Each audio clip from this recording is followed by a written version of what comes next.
Dans ce tutoriel, je vais vous expliquer en détail comment utiliser l'outil d'analyse Spoticam pour en révéler toute sa puissance, donc restez avec moi.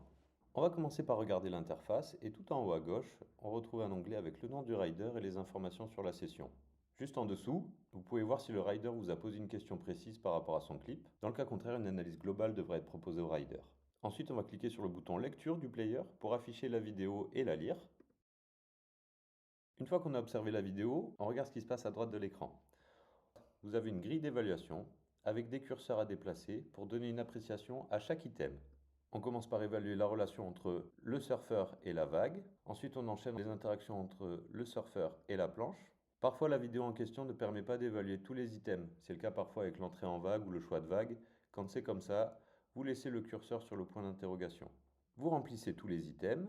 Une fois que c'est fini, à côté du bouton grille d'évaluation, il y a le bouton OATS. On clique dessus et ça vous permet d'afficher 4 zones de texte. C'est ici qu'on va pouvoir développer l'analyse en 4 points. On va commencer par l'observation, c'est-à-dire ce qui correspond à ce que vous voyez sur le clip. Ensuite, on enchaîne avec l'analyse, c'est ce qui correspond aux hypothèses explicatives de la séquence que vous venez de visionner.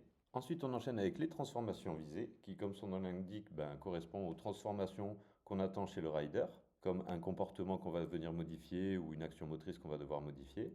Et enfin, on finit avec la quatrième case, situation, qui correspond aux exercices à pratiquer pour arriver à la transformation visée. Comment est-ce que le surfeur s'entraîne pour progresser?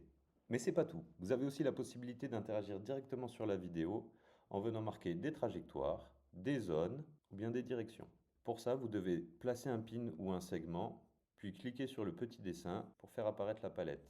Une fois la palette à l'écran, vous pouvez sélectionner le motif de votre choix et l'appliquer directement sur la vidéo.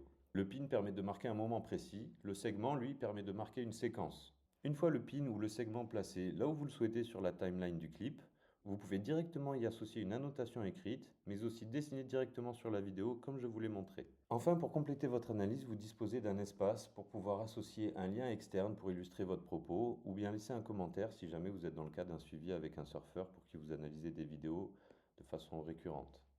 Une fois l'analyse complétée, vous n'avez plus qu'à cliquer sur enregistrer et envoyer au rider, juste ici. Vous avez aussi la possibilité de commencer votre travail et d'y revenir plus tard. Pour ça, vous devez cliquer sur enregistrer. Une fois que vous avez appuyé sur le bouton enregistrer et envoyer au rider, la vidéo sera automatiquement envoyée au rider et vous n'avez plus qu'à enchaîner avec l'analyse suivante si vous avez d'autres analyses à effectuer ou bien vous avez terminé.